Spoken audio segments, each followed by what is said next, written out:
Main Street by Nathaniel Hawthorne. A respectable-looking individual makes his bow and addresses the public in my daily walks along the principal street of my native town.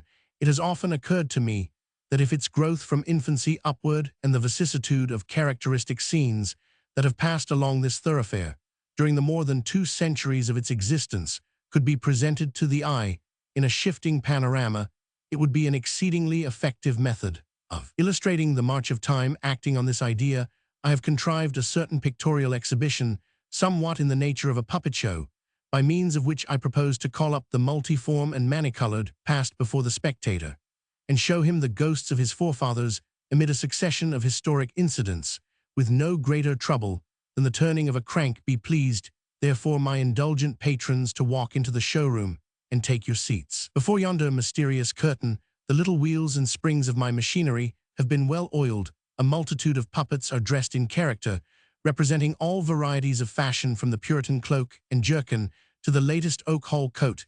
The lamps are trimmed, and shall brighten into noontide sunshine, or fade away in moonlight, or muffle their brilliancy in a November cloud, as the nature of the scene may require.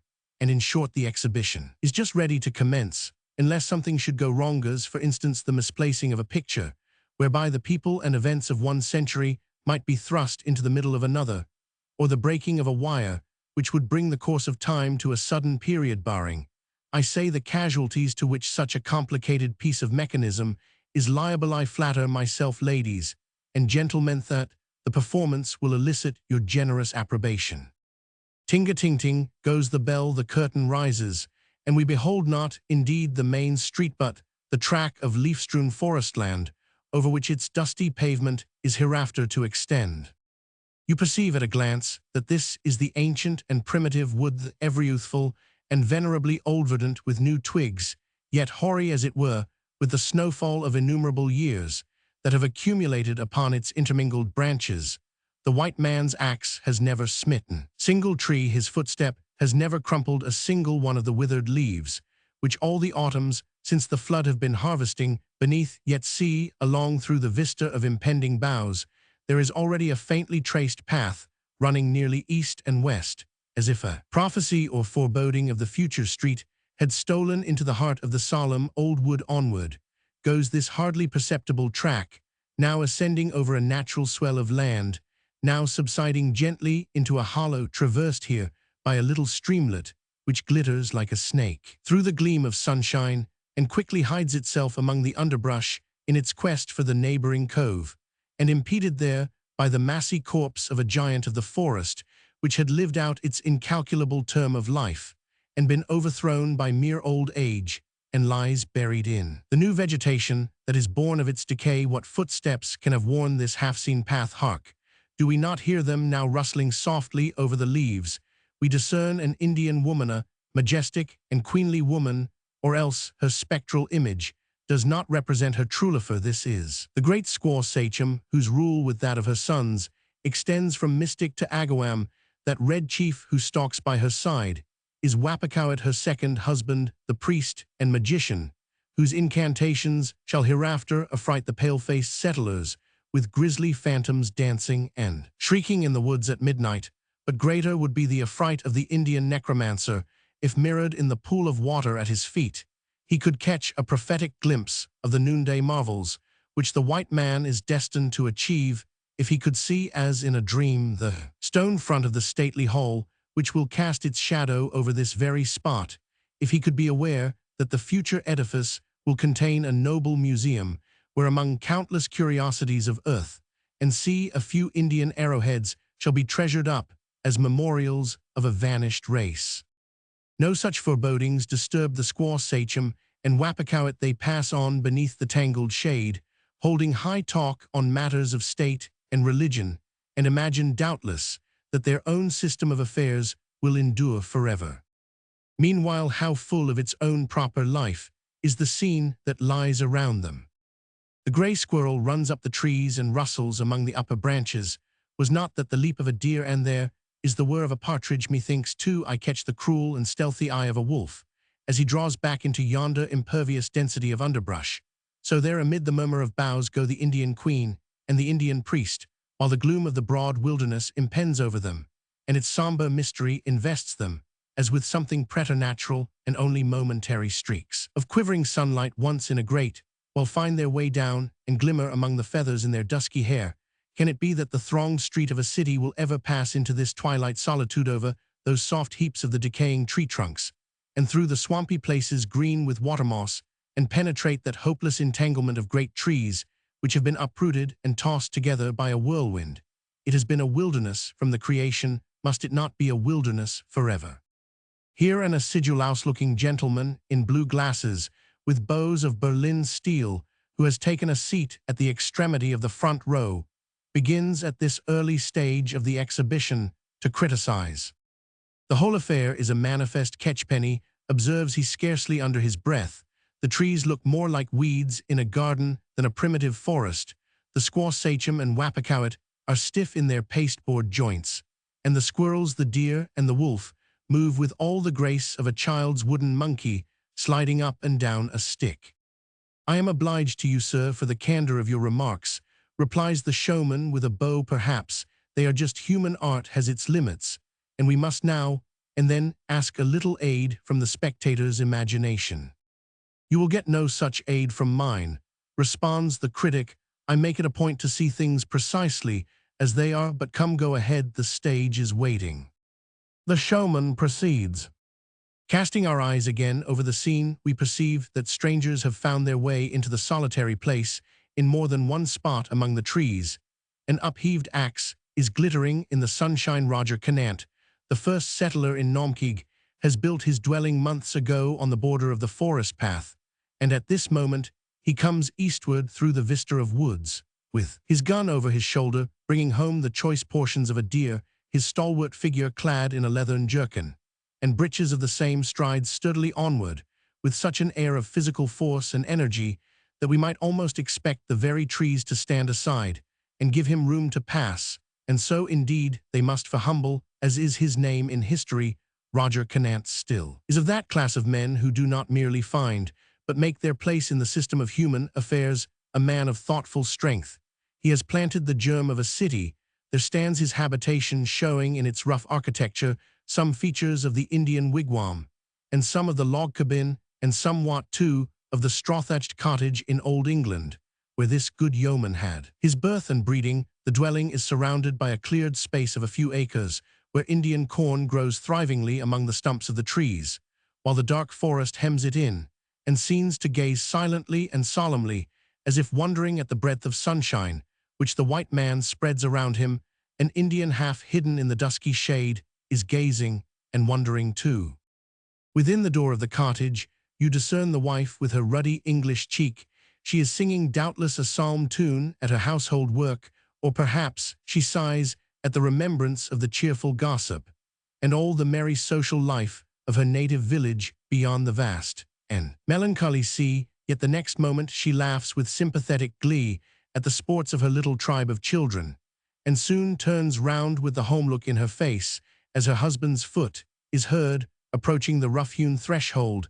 How sweet must it be for those who have an Eden in their hearts like Roger Canant and his wife, to find a new world to project it into, as they have, instead of dwelling among old haunts of men, where so many household fires have been kindled and burnt out, that the very glow of happiness has something dreary in it. Not that this pair are alone in their wild Eden, for here comes goodwife Massey, the young spouse of Geoffrey Massey, from her home hard by with an infant at her breast. Dame Canant has another of like age, and it shall hereafter be one of the disputed points of history, which of these two babies was the first town-born child.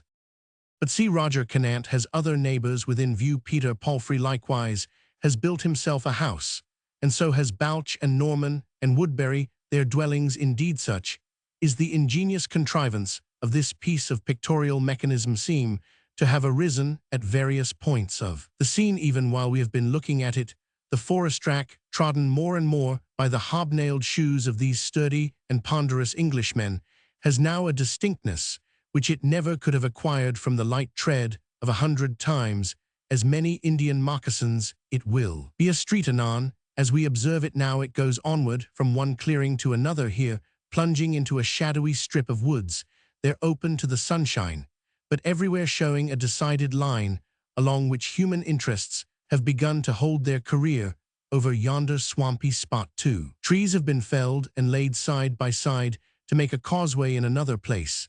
The axe has cleared away a confused intricacy of fallen trees and clustered boughs, which had been tossed together by a hurricane, so now the little children just beginning to run alone may trip along the path and not often stumble over an impediment unless they stray from it to gather woodberries beneath the trees, and besides the feet of grown people and children, there are the cloven hoofs of a small herd of cows who seek their subsistence from the native grasses and help to deepen the track of the future thoroughfare. Goats also browse along it and nibble at the twigs that thrust themselves across the way. Not seldom, in its more secluded portions, where the black shadow of the forest strives to hide the trace of human footsteps, stalks a gaunt wolf on the watch for a kid or a young calf, or fixes his hungry gaze on the group of children gathering berries, and can hardly forbear to rush upon them, and the Indians coming from their distant wigwams to view the white man's settlement marvel at the deep track which he makes, and perhaps are saddened by a flitting presentiment that this heavy tread will find its way over all the land, and that the wild woods, the wild wolf, and the wild Indian will alike be trampled beneath it. Even so shall it be. The pavements of the main street must be laid over the red man's grave. Behold, here is a spectacle which should be ushered in by the peal of trumpets, if Naumkeag had ever yet heard that cheery music, and by the roar of cannon echoing among the woods. A procession, for by its dignity, as marking an epoch in the history of the street, it deserves that name. A procession advances along the pathway. The good ship Abigail has arrived from England, bringing wares and merchandise for the comfort of the inhabitants and traffic, with the Indians bringing passengers too, and more important than all, a governor for the new settlement. Roger Canant and Peter Palfrey with their companions have been to the shore to welcome him, and now with such honor and triumph, as their rude way of life permits, are escorting the sea-flushed voyagers to their habitations at the point where Endicott enters upon the scene. Two venerable trees unite their branches high above his head, thus forming a triumphal arch of living verdure beneath, which he pauses with his wife leaning on his arm to catch the first impression of their newfound home. The old settlers gaze not less earnestly at him than he at the hoary woods and the rough surface of the clearings. They like his bearded face under the shadow of the broad-brimmed and steeple-crowned Puritan hatter, visage resolute, grave, and thoughtful, yet apt to kindle with that glow of a cheerful spirit by which men of strong character are enabled to go joyfully on their proper tasks. His form, too, as you see it in a doublet and hose of sad-colored cloth, is of a manly make, fit for toil and hardship, and fit to wield the heavy sword that hangs from his leathern belt. His aspect is a better warrant for the ruler's office than the parchment commission which he bears, however fortified it may be with the broad seal of the London Council. Peter Palfrey nods to Roger Canant. The worshipful court of assistants have done wisely, say they between themselves. They have chosen for our governor a man out of 1,000.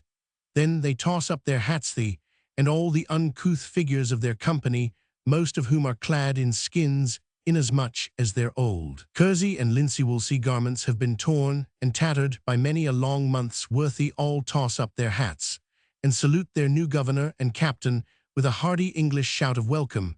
We seem to hear it with our own ears, so perfectly is the action represented in this lifelike, this almost magic picture. But have you observed the lady who leans upon the arm of Endicott, a rose of beauty from an English garden now to be transplanted to a fresher soil? It may be that long ere centuries indeed after this fair flower shall have decayed, other flowers of the same race will appear in the same soil and gladden other generations with hereditary beauty. Does not the vision haunt us? Yet has not nature kept the mold unbroken, deeming it a pity that the idea should vanish from mortal sight forever, after only once assuming earthly substance? Do we not recognize in that fair woman's face a model of features which still beam at happy moments on what was then the woodland pathway, but has long since grown into a busy street? This is too ridiculous, positively insufferable, mutters the same critic who had before expressed his disapprobation. Here is a pasteboard figure, such as a child would cut out of a card, with a pair of very dull scissors, and the fellow modestly requests us to see in it the prototype of hereditary beauty. But sir, you have not the proper point of view, remarks the showman. You sit altogether too near to get the best effect of my pictorial exhibition. Pray oblige me by removing to this other bench, and I venture to assure you the proper light and shadow will transform the spectacle into quite another thing. Sure, replies the critic, I want no other light and shade. I have already told you that it is my business to see things just as they are. I would suggest to the author of this ingenious exhibition, observes a gentlemanly person who has shown signs of being much interested, I would suggest that Anna Gower, the first wife of Governor Endicott, and who came with him from England, left no posterity, and that consequently we cannot be indebted to that honorable lady for any specimens of feminine loveliness now extant among us. Having nothing to allege against this genealogical objection, the showman points again to the scene. During this little interruption, you perceive that the Anglo-Saxon energy, as the phrase now gauche, has been at work in the spectacle before us. So many chimneys now send up their smoke that it begins to have the aspect of a village street, although everything is so inartificial and inceptive that it seems as if one returning wave of the wild nature might overwhelm it all. But the one edifice which gives the pledge of permanence to this bold enterprise is seen at the central point of the picture. There stands the meeting house, a small structure low-roofed, without a spire and built of rough timber newly hewn with the sap still in the logs, and here and there a strip of bark adhering to them. A meaner temple was never consecrated to the worship of the deity, with the alternative of kneeling beneath the awful vault of the firmament. It is strange that men should creep into this pent-up nook and expect God's presence there, such at least one would imagine might be the feeling of these forest settlers, accustomed as they had been to stand under the dim arches of vast cathedrals, and to offer up their hereditary worship in the old ivy-covered churches of rural England, around which lay the bones of many generations of their forefathers. How could they dispense with the carved altarwork? How with the pictured windows, where the light of common day was hallowed by being transmitted through the glorified figures of Saintio, with the lofty roof imbued, as it must have been, with the prayers that had gone upward for centuries, with the rich peal of the solemn organ rolling along the aisles, pervading the whole church and sweeping the soul away on a flood of audible religion. They needed nothing of all this. Their house of worship, like their ceremonial, was naked, simple, and severe, but the zeal of a recovered faith burned like a lamp within their hearts, enriching everything around them with its radiance, making of these new walls and this narrow compass its own cathedral, and being in itself that spiritual mystery and experience of which sacred architecture, pictured windows, and the organ's grand solemnity are remote and imperfect symbols. All was well so long as their lamps were freshly kindled at heavenly flame. After a while, however, whether in their time or their children's, these lamps began to burn more dimly or with a less genuine luster, and then it might be seen how hard, cold, and confined was their system, how, like an iron cage, was that which they called liberty.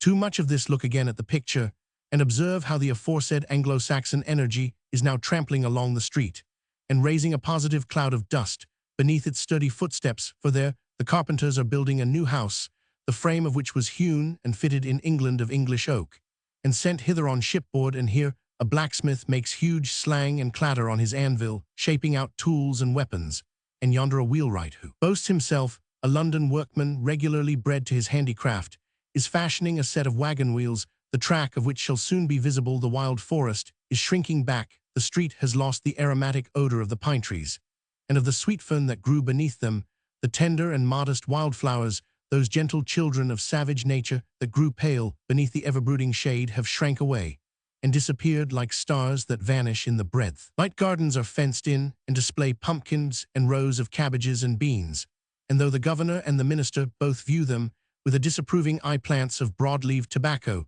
which the cultivators are enjoined to use privily or not at all, no wolf for a year past has been heard to bark or known to range among the dwellings, except that single one whose grisly head, with a plash of blood beneath it, is now affixed to the portal of the meeting house. The partridge has ceased to run across the too-frequented path of all the wild life that used to throng here. Only the Indians still come into the settlement, bringing the skins of beaver and otter, bear, and elk which they sell to Endicott for the wares of England.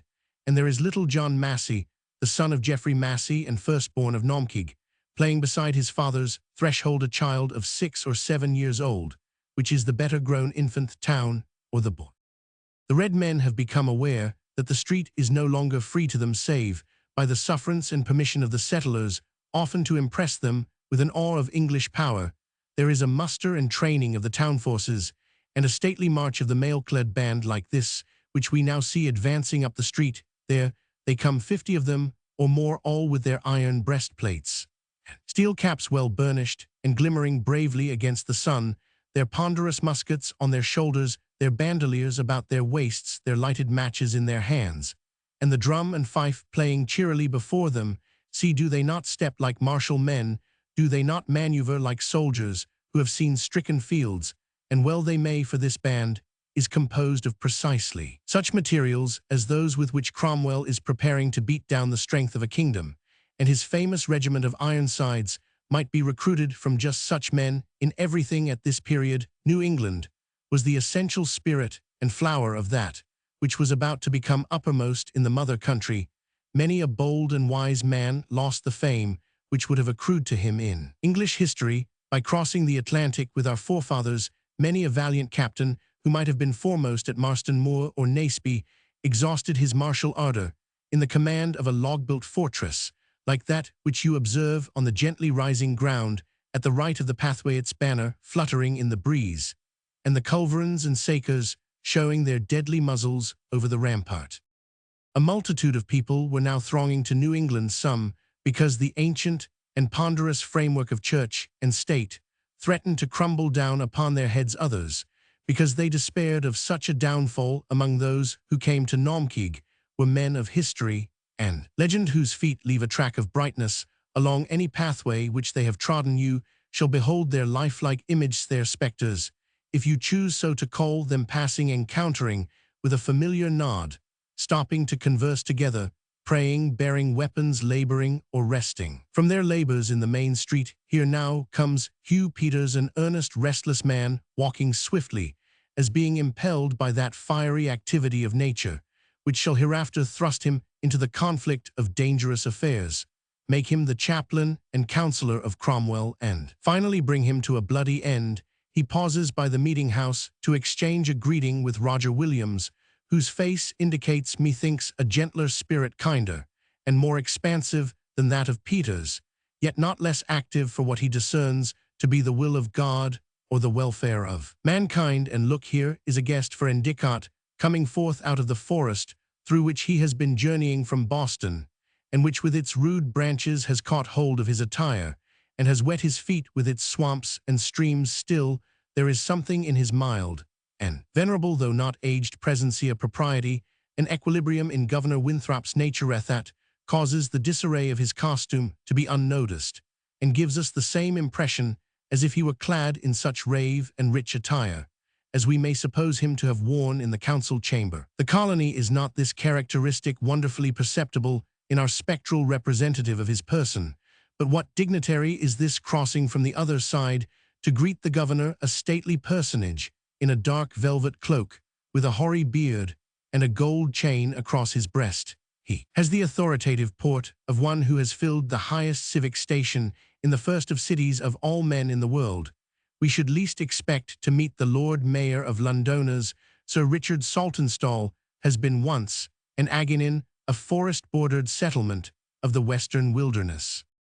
Farther down the street, we see Emmanuel Downing, a grave and worthy citizen, with his son George, a stripling who has a career before him.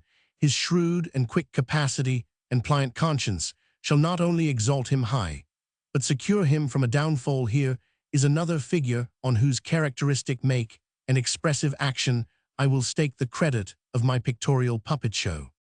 Have you not already detected a quaint sly humor in that face, and eccentricity in the manner, a certain indescribable waywardness, all the marks, in short, of an original man, unmistakably impressed yet kept down by a sense of clerical restraint? That is Nathaniel Ward, the minister of Ipswich, but better remembered as the simple cobbler of Agawam. He hammered his soles so faithfully and stitched his upper leather so well that the shoe is hardly yet worn out, though thrown aside. For some 2 centuries past, and next among these Puritans and Roundheads, we observe the very model of a cavalier with the curling lovelock, the fantastically trimmed beard, the embroidery, the ornamented rapier, the gilded dagger, and all other foppishnesses that distinguished the wild gallants who rode headlong to their overthrow in the cause of King Charles. This is Morton of Merry Mount, who has come hither to hold a council with Endicott, but will shortly be his prisoner. Yonder pale, decaying figure of a white-robed woman who glides slowly along the street is the Lady Arabella, looking for her own grave in the virgin soil. That other female form, who seems to be talking, we might almost say preaching or expounding in the center of a group of profoundly attentive auditors, is Anne Hutchinson, and here comes Vane. But my dear sir, interrupts the same gentleman who before questioned the showman's genealogical accuracy, allow me to observe that these historical personages could not possibly have met together in the main street. They might, and probably did, all visit our old town at one time or another, but not simultaneously, and you have fallen into anachronisms that I positively shudder to think of.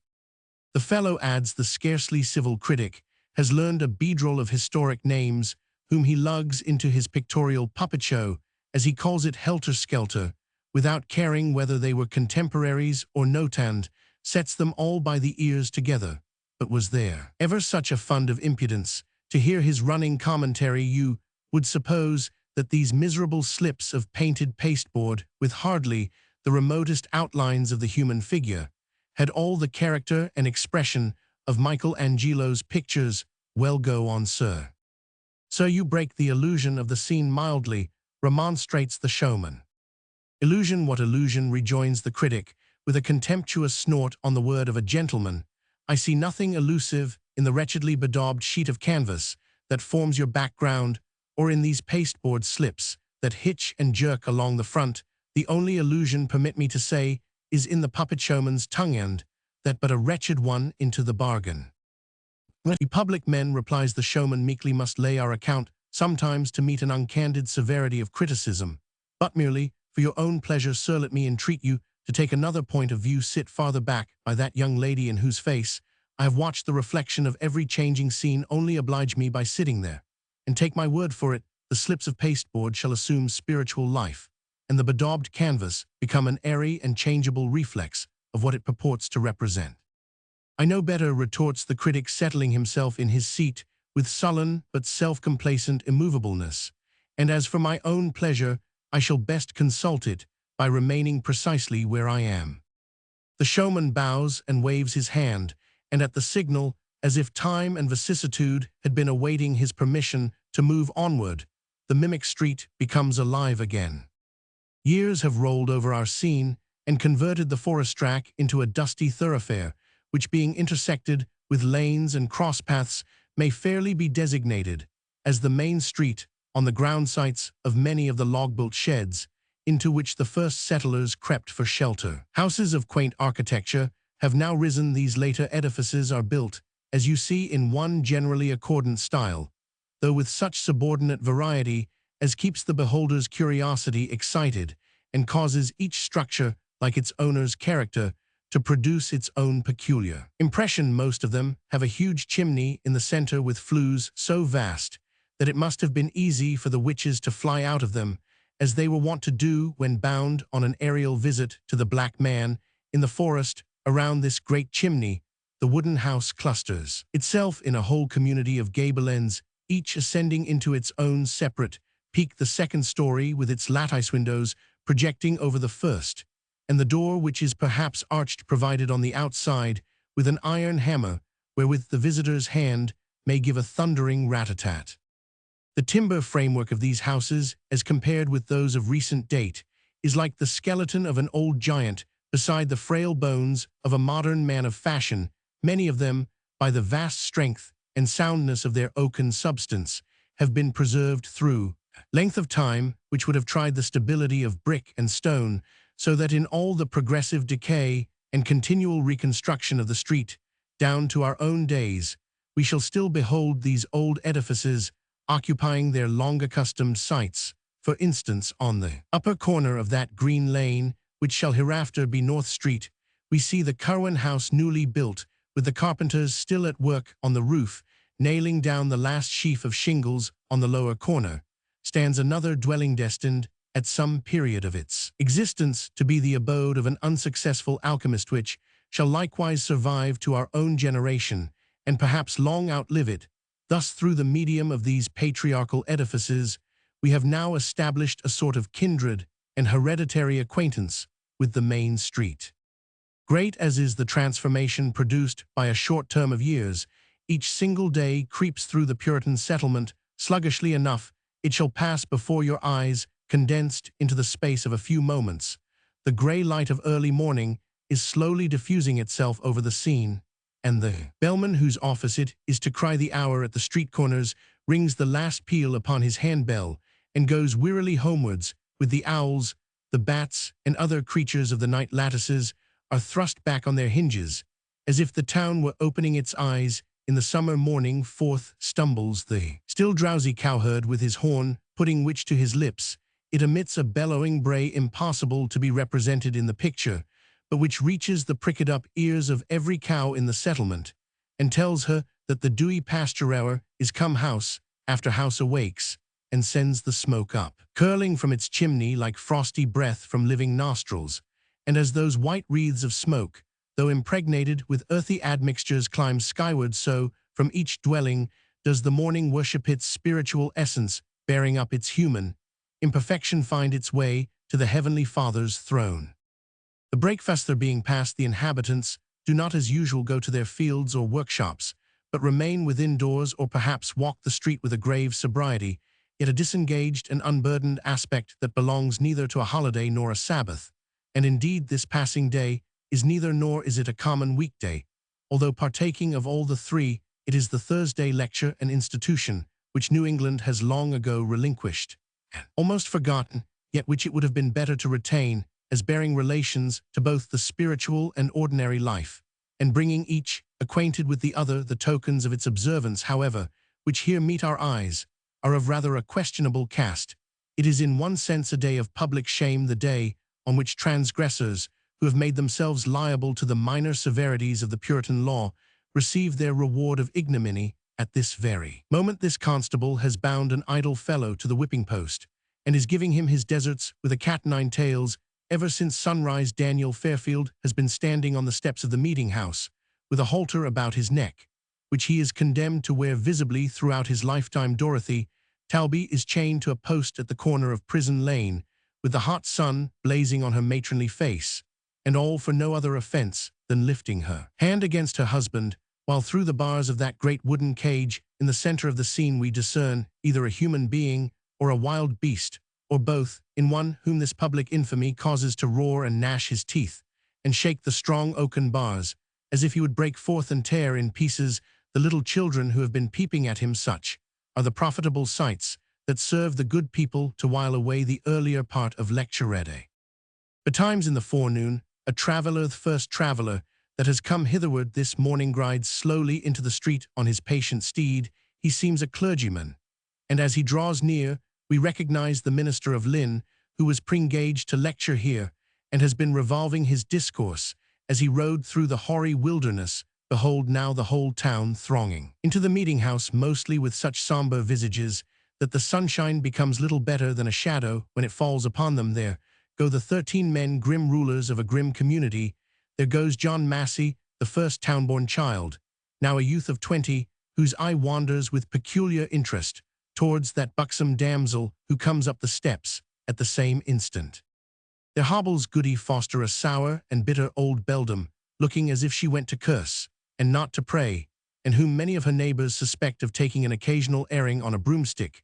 There too, slinking shamefacedly, and you observe that same poor Donothing and Good-for-Nothing, whom we saw castigated just now at the whipping post. Last of all there goes the tithingman, lugging in a couple of small boys whom he has caught at play beneath God's blessed sunshine in a back lane. What native of Naumkeag, whose recollections go back more than 30 years, does not still shudder at that dark ogre of his infancy, who perhaps had long ceased to have an actual existence, but still lived in his childish belief in a horrible idea, and in the nurse's threat as the tidy man?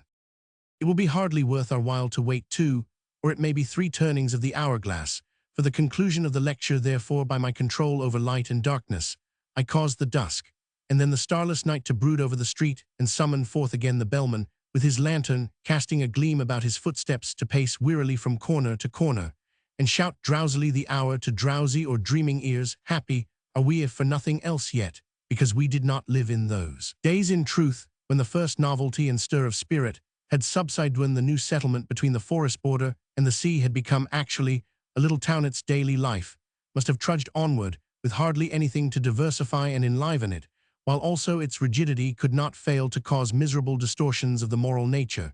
Such a life was sinister to the intellect, and sinister to the heart, especially when one generation had bequeathed its religious gloom, and the counterfeit of its religious ardor to the next. For these characteristics, as was inevitable, assumed the form both of hypocrisy and exaggeration, by being inherited from the example and precept of other human beings, and not from an original and spiritual source.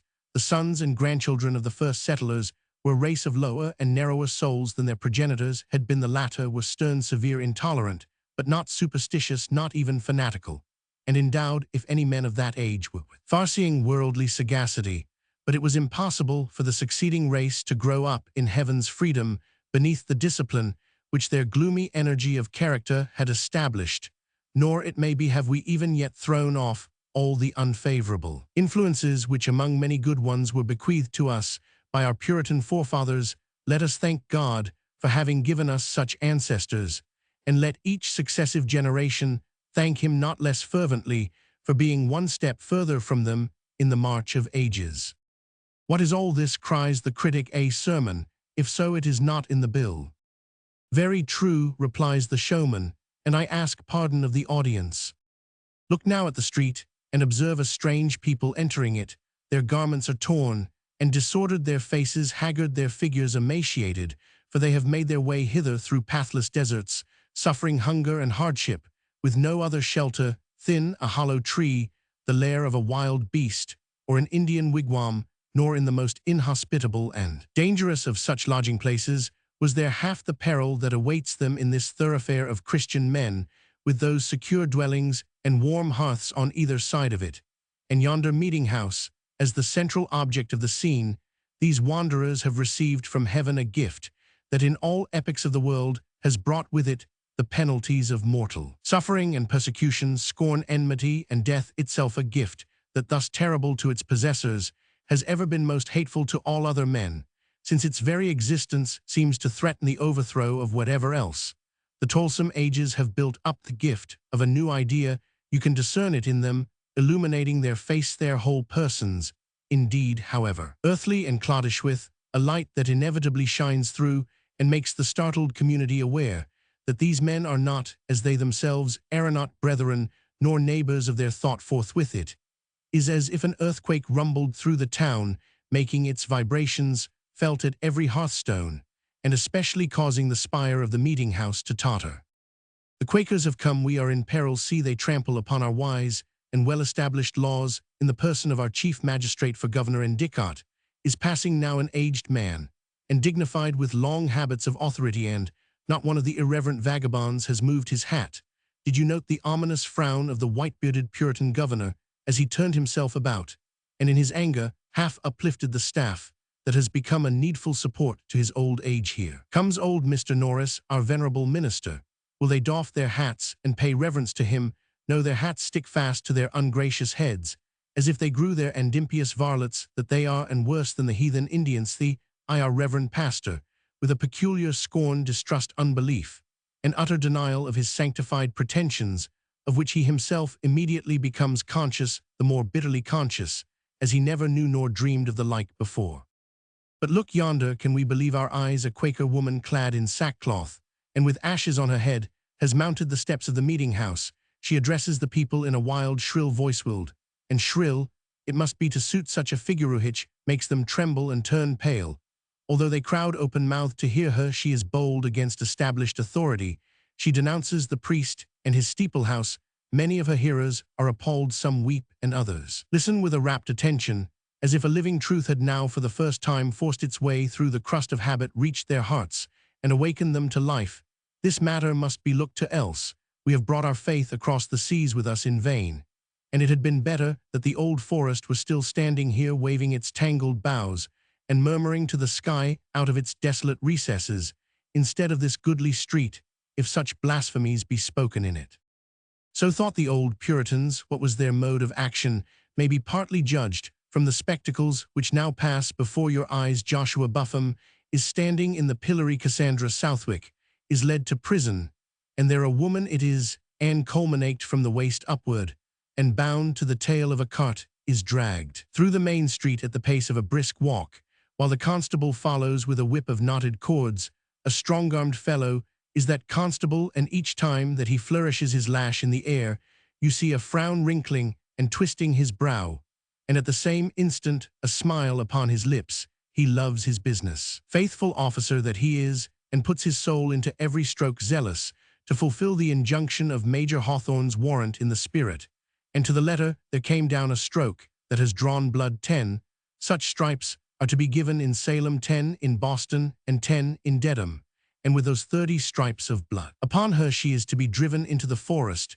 The crimson trail goes wavering along the main street, but heaven grant that as the rain of so many years has wept upon it time after time, and washed it all away, so there may have been a dew of mercy to cleanse this cruel bloodstain out of the record of the persecutor's life. Pass on, thou spectral constable, and betake thee to thine own place of torment. Meanwhile, by the silent operation of the mechanism behind the scenes, a considerable space of time would seem to have lapsed over the street. The older dwellings now begin to look weather-beaten through the effect of the many eastern storms that have moistened their unpainted shingles and clapboards for not less than 40 years. Such is the age we would assign to the town, judging by the aspect of John Massey, the first town-born child, whom his neighbors now call Goodman Massey, and whom we see yonder, a grave, almost autumnal-looking man with children of his own about him. To the patriarchs of the settlement, no doubt, the main street is still but an affair of yesterday, hardly more antique, even if destined to be more permanent than a path shoveled through the snow. But to the middle-aged and elderly men who came hither in childhood or early youth, it presents the aspect of a long and well-established work on which they have expended the strength and ardor of their life. And the younger people native to the street, whose earliest recollections are of creeping over the paternal threshold and rolling on the grassy margin of the track, look at it as one of the perdurable things of our mortal state. As old as the hills of the great pasture or the headland at the harbors, mouthed their fathers and grandsires, tell them how within a few years past the forest stood here with but a lonely track beneath its tangled shade. Vain legend, they cannot make it true, and real to their conceptions with them. Moreover, the main street is a street indeed worthy to hold its way with the thronged and stately avenues of cities beyond the sea. The old Puritans tell them of the crowds that hurry along Cheapside and Fleet Street and the Strand, and of the rush of tumultuous life at Temple Bar. They describe London Bridge itself, a street with a row of houses on each side. They speak of the vast structure of the Tower and the solemn grandeur of Westminster Abbey. The children listen, and still inquire if the streets of London are longer and broader than the one before their father's door, if the Tower is bigger than the jail in Prison Lane, if the old Abbey will hold a larger congregation than our meeting house. Nothing impresses them except their own experience. It seems all a fable, too, that wolves have ever prowled here, and not less so that the squaw Sachem and the Sagamore her son once ruled over this region, and treated as sovereign potentates with the English settlers. Then so few and storm-beaten, now so powerful, there stand some schoolboys you observe in a little group around a drunken Indian himself, a prince of the squaw Sachem's lineage. He brought hither some beaver skins for sale, and has already swallowed the larger portion of their price in deadly draughts of firewater. Is there not a touch of pathos in that picture? And does it not go far towards telling the whole story of the vast growth and prosperity of one race, and the fated decay of another, the children of the stranger-making game of the great squaw Sachem's grandson? But the whole race of red men have not vanished with that wild princess and her posterity. This march of soldiers along the street betokens the breaking out of King Philip's War, and these young men, the flower of Essex, are on their way to defend the villages on the Connecticut, where at Bloody Brook a terrible blow shall be smitten, and hardly one of that gallant band be left alive. And there, at that stately mansion, with its 3 peaks in front, and its two little peaked towers one on either side of the door. We see brave Captain Gardner issuing forth clad in his embroidered buff-coat, and his plumed cap upon his head, his trusty sword in its steel scabbard strikes, clanking on the doorstep. See how the people throng to their doors and windows, as the cavalier rides past reining his mettled steed so gallantly, and looking so like the very soul and emblem of martial achievement, destined, too, to meet a warrior's fate at the desperate assault on the fortress of the Narragansetts.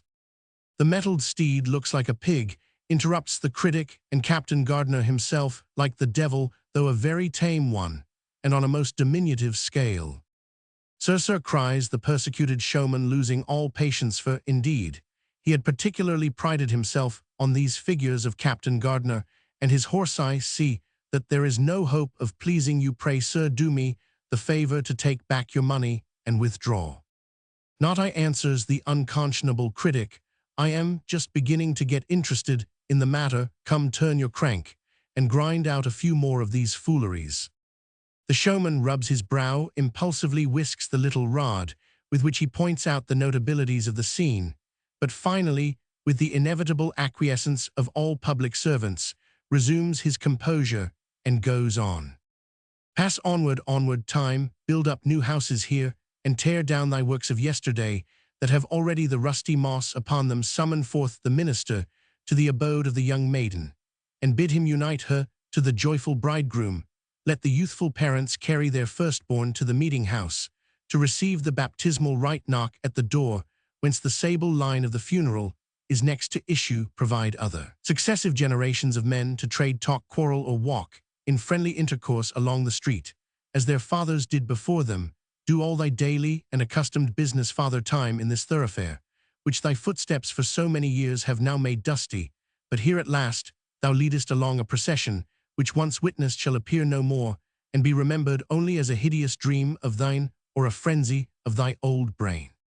Turn your crank, I say, bellows the remorseless critic, and grind it out, whatever it be, without further preface. The showman deems it best to comply. Then here comes the worshipful Captain Carwin, Sheriff of Essex, on horseback, at the head of an armed guard, escorting a company of condemned prisoners from the jail to their place of execution on Gallows Hill. The witches, there is no mistaking them, the witches, as they approach up Prison Lane and turn into the main street. Let us watch their faces, as if we made a part of the pale crowd that presses so eagerly about them, yet shrinks back with such shuddering dread, leaving an open passage betwixt a dense throng on either side. Listen to what the people say. There is old George Jacobs, known hereabouts these 60 years as a man whom we thought upright in all his way of life, quiet, blameless, a good husband before his pious wife was summoned from the evil to come, and a good father to the children whom she left him. But when that blessed woman went to heaven, George Jacobs' heart was empty, his hearth lonely, his life broken. Tip, his children were married, and betook themselves to habitations of their own, and Satan in his wanderings up and down beheld this forlorn old man, to whom life was a sameness and a weariness, and found the way to tempt him. So the miserable sinner was prevailed with to mount into the air and career among the clouds, and he is proved to have been present at a witch meeting as far off as Falmouth on the very same night that his next neighbors saw him with his rheumatic stoop going in at his own door.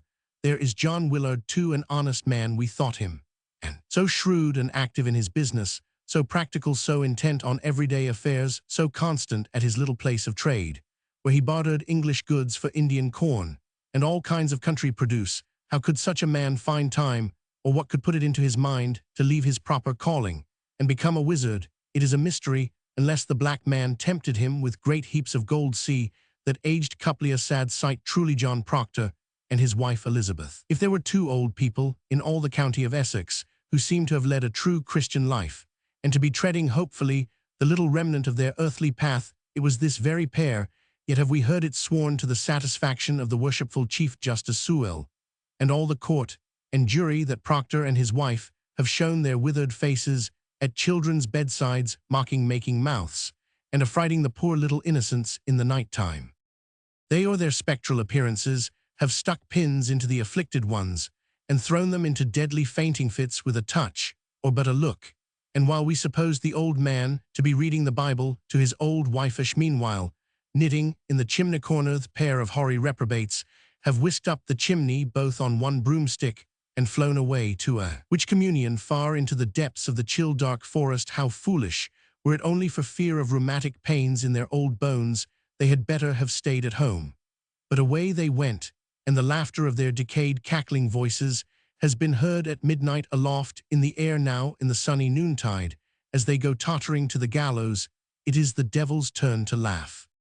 Behind these two who help another along, and seem to be comforting and encouraging each other in a manner truly pitiful, if it were not a sin to pity the old witch and wizard behind them, comes a woman with a dark, proud face that has been beautiful and a figure that is still majestic. Do you know her? It is Martha Carrier, whom the devil found in a humble cottage, and looked into her discontented heart and saw pride there, and tempted her with his promise that she should be queen of hell, and now with that lofty demeanor she is passing to her kingdom, and by her unquenchable pride transforms this escort of shame into a triumphal procession that shall attend her to the gates of her infernal palace, and seat her upon the fiery throne. Within this hour she shall assume her royal dignity.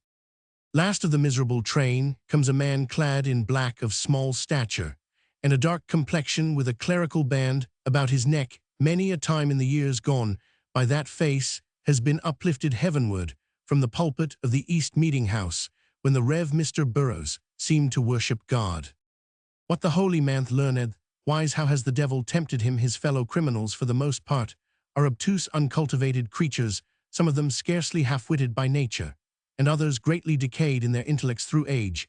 They were an easy prey for the destroyer. Not so with this George Burroughs, as we judge by the inward light which glows through his dark countenance, and we might almost say glorifies his figure in spite of the soil and haggardness of long imprisonment, in spite of the heavy shadow that must fall on him while death is walking by his side. What bribe could Satan offer rich enough to tempt and overcome this male? Alas, it may have been in the very strength of his high and searching intellect that the tempter found the weakness which betrayed him. He yearned for knowledge.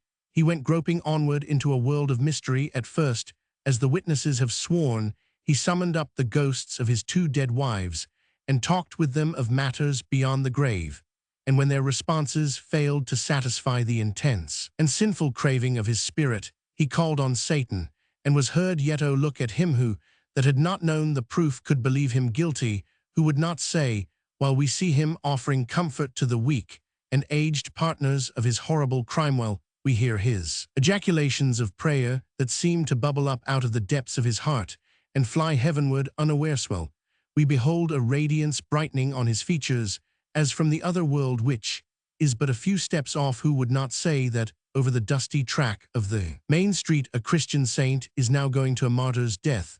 May not the archfiend have been too subtle for the court and jury, and betrayed them, laughing in his sleeve the Willento, the awful error of pouring out sanctified blood as an acceptable sacrifice upon God's altar? Ah no, for listen to wise Cotton Mather, who, as he sits there on his horse, speaks comfortably to the perplexed multitude, and tells them that all has been religiously and justly done, and that Satan's power shall this day receive its death blow in New England. Heaven grant it be so. The great scholar must be right, so lead the poor creatures to their death. Do you see that group of children and half-grown girls, and among them an old hag-like Indian woman, Tituba by name? Those are the afflicted ones. Behold, at this very instant, a proof of Satan's power and malice. Mercy, Paris, the minister's daughter, has been smitten by a flash of Martha Carrier's eye, and falls down in the street writhing with horrible spasms and foaming at the mouth, like the possessed one spoken of in Scripture. Hurry on the accursed witches to the gallows ere they do more mischief.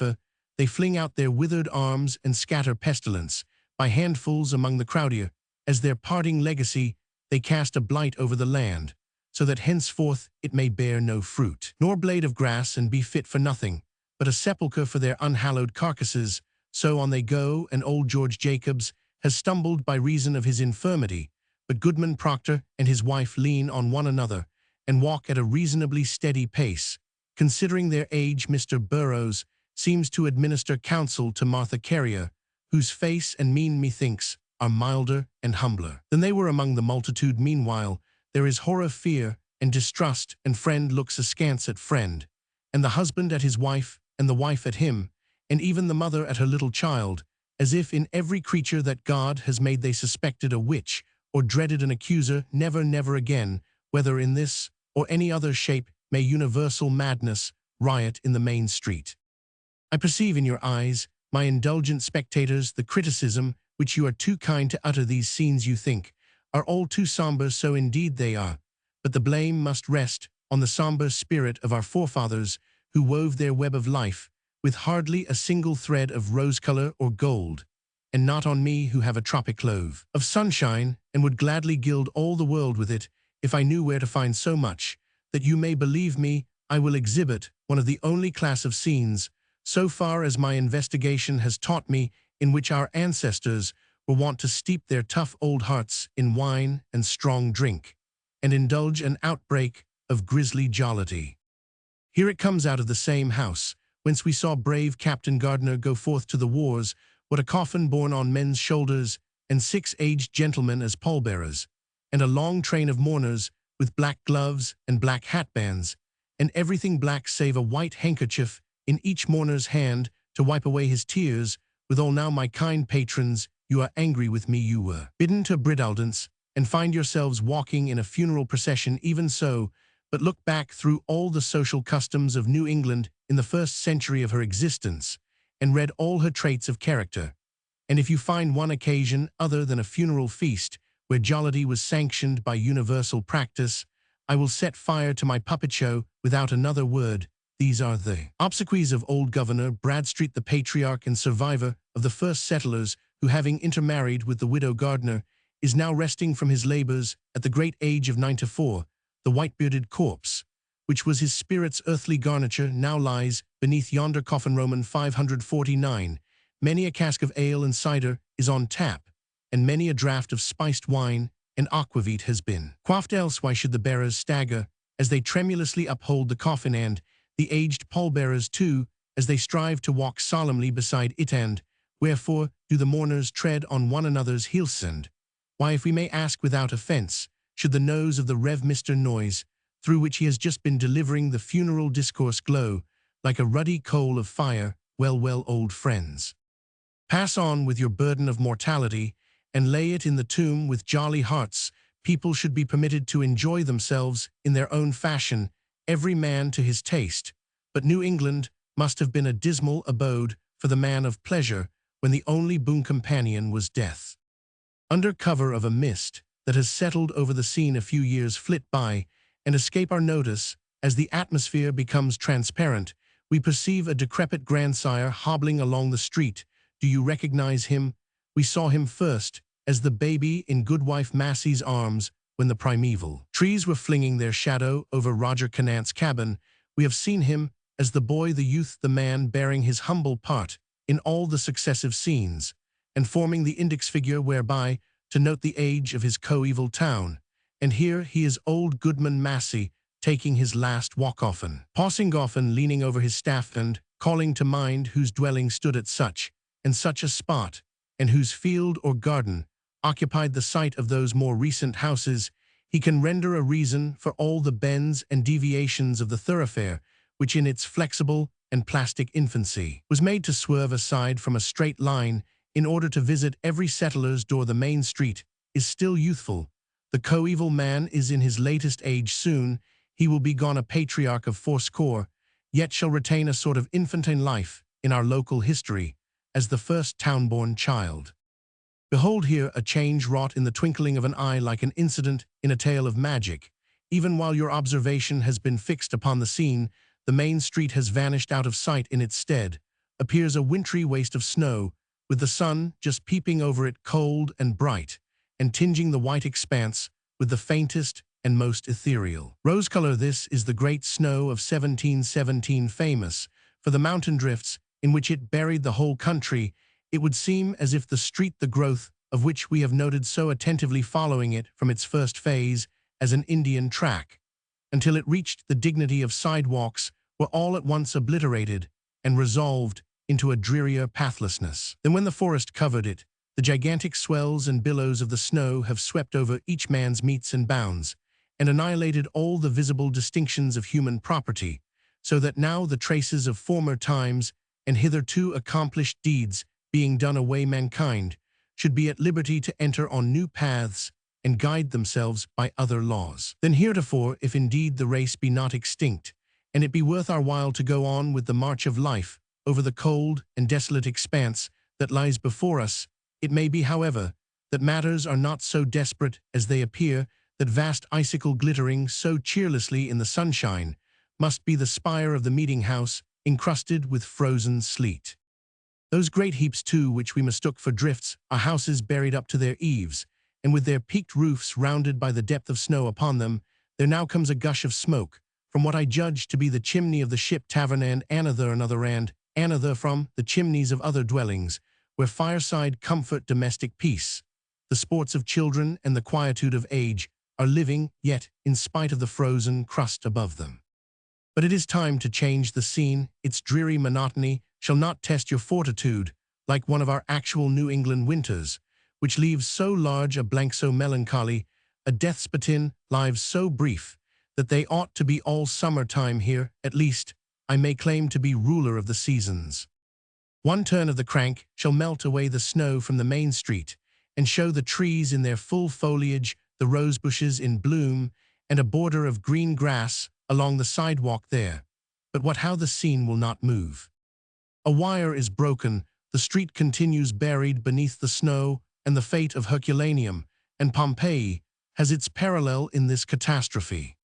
Alas, my kind and gentle audience, you know not the extent of your misfortune.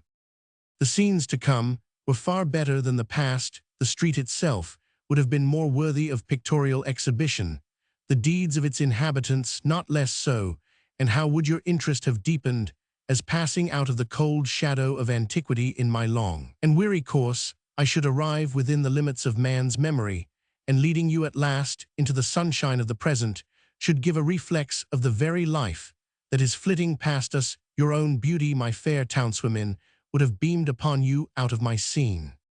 Not a gentleman that walks the street, but should have beheld his own face, and figure his gait, the peculiar swing of his arm, and the coat that he put on yesterday, then too, and it is what I chiefly regret I had expended a vast deal of light and brilliancy on a representation of the street in its whole length from Bufham's Corner downward on the night of the grand illumination for General Taylor's triumph. Lastly, I should have given the crank one other turn, and have brought out the future, showing you who shall walk the main street tomorrow, and perchance whose funeral shall pass through it. But these, like most other human purposes, lie unaccomplished, and I have only further to say that any lady or gentleman who may feel dissatisfied with the evening's entertainment shall receive back the admission fee at the door. Then give me mine, cries the critic, stretching out his palm. I said that your exhibition would prove a humbug, and so it has turned out. So hand over my quarter.